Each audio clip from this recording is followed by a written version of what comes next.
bench knee tuck crunch. All right, so to perform this, all you're gonna need is just get you a flat bench set nice and flat.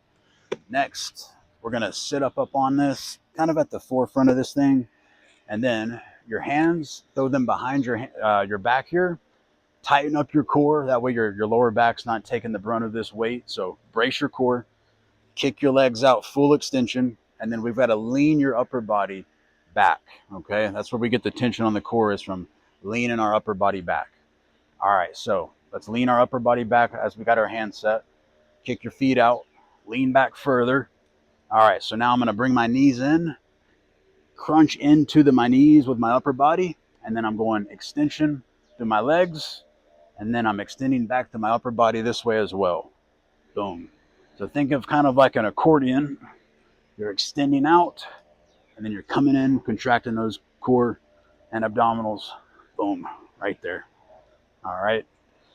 Now, if that hand position doesn't work, you can try going forward like this. That works just as well. Just be sure that you're not pulling your upper body forward. No cheating. All right.